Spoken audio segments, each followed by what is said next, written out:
If you're throwing 88, 89, or even 90 miles an hour and hitters are still squaring you up, stop. Because this video is going to change how you think about that. I see it every single week. Guys who light up the radar gun in their warm-ups, look untouchable in the bullpen, and then they get hit around in games like they're just throwing BP. Same arm, same velocity, completely different results. Here's the truth that nobody is telling you. Velocity without command, without shape, without ability to execute under pressure is not a weapon. It's just a number, and numbers don't get hitters out. In this video, I'm going to break down the 2 real reasons your velocity isn't translating, and at the end, I'm going to give you one thing that you can do in your next bullpen that will immediately show you which one is your problem. Before I get into the reasons, I need to address the belief that's driving this problem. Because if you don't fix the belief first, nothing else I say is going to matter. Most pitchers I talk to think the same thing. Just throw harder and everything else takes care of itself. And honestly, there's some truth to that. Velocity matters a lot. All things being equal, I will take an 82 mile an hour curveball over a 75 mile an hour curveball with the exact same movement every single time. Velocity makes your fastball better, but it also makes every other pitch in your arsenal better. A harder fastball makes your breaking ball look sharper, makes your changeups more deceptive, changes how hitters time you up from the first pitch of the game. So I'm not here to tell you that velocity doesn't matter. It absolutely does. But here's where pitchers get it completely wrong. They treat velocity like it's the whole answer when it's only one part of the equation. Velocity is a multiplier, but if you have nothing to multiply it by, you're still left with nothing. The pitchers I work with who throw hard and dominate aren't dominating solely because of their velocity. They're dominating because their velocity is working together with command, with pitch shape, and with the ability to compete when it counts. That combination is what makes a pitcher undeniable, not a number on a radar gun. There are 2 reasons your velocity isn't doing that yet, and let's get into the first one. The most common thing that I see, and I mean the most common, is this. You can't locate a pitch when it actually counts. Throwing hard in a bullpen is one thing.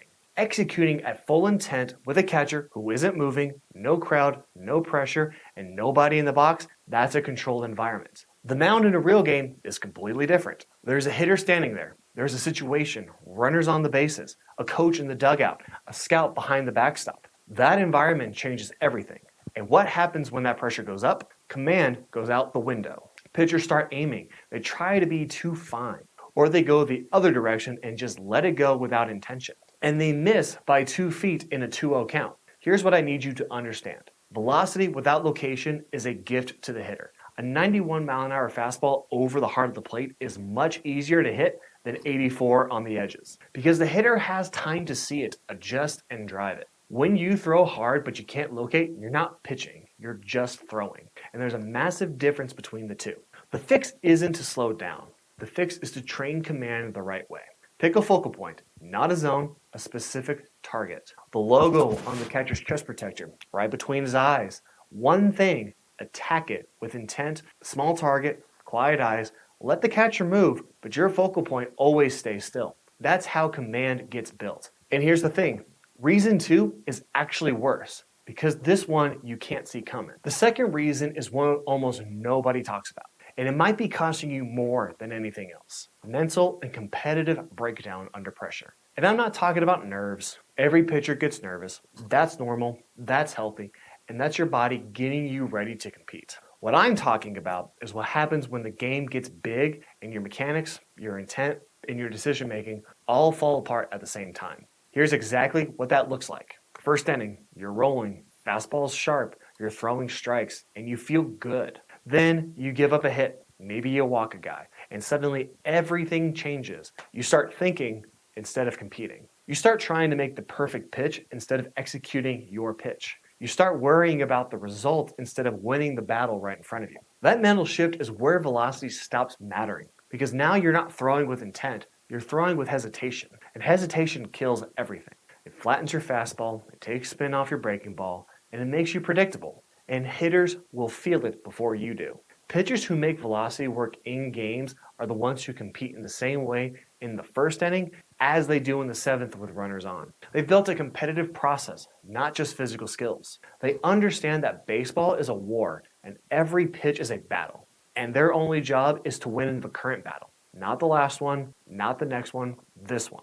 Work on winning the race to 2 strikes. Attack the focal point and let it eat. That process doesn't change based on the score or the situation. And that consistency is what makes velocity dangerous. Now, let me show you how both of these connect, because once you see it, you can't unsee it. Everything that I just talked about, command breaking down, mental breakdown under pressure, both of them come back to the same root problem. Pitchers are developing velocity in isolation. They're in the weight room, doing pull downs, watching that number go up, and they think that the work is done. But velocity is only one piece of what makes a pitcher. You need command to locate it. You need pitch design to make it sharper, and you need a competitive process to execute it when the game is on the line. And all of these things need to be trained just as intentionally as velocity is. Think about it this way. A car with a powerful engine but no steering wheel isn't fast. It's dangerous. And that's what high velocity without command and composure looks like on a mound.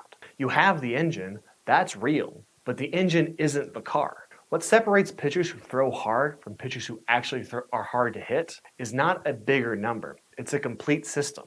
Command, pitch shape, composure, and velocity all working together. That's the standard we build toward an undeniable pitcher. Someone who walks to the mound and makes hitters feel it from pitch 1.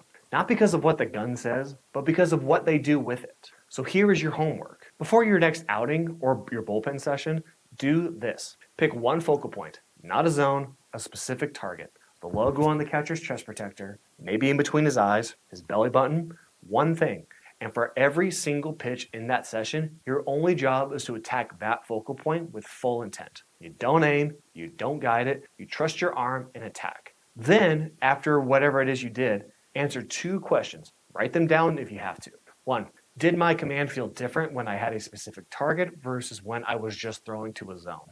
2, when did I feel myself hesitate and what triggered it? Those 2 questions will tell you more about why your velocity isn't translating more than any radar gun reading ever will. Now, if you want to know what to actually do with those answers, here's where this goes next. If this video resonated with you, if you're the pitcher who throws hard, knows they have something, but keeps running into the same wall when the game gets big, I want you to hear this. This is exactly what we fix inside my program. We don't just train velocity, we build complete pitchers. Guys who throw hard, command the ball, and compete when it counts, and show up every outing ready to be the guy that their team needs. If you're serious about making that happen, the link to apply is in the description. This is not a course, it is not an email list, it is a direct application to work with me and build the system that makes your velocity mean something on the scoreboard. The radar gun doesn't lie, but neither does the scoreboard. Let's make sure that both are working in your favor. And if you're not ready to apply yet, check out my next video,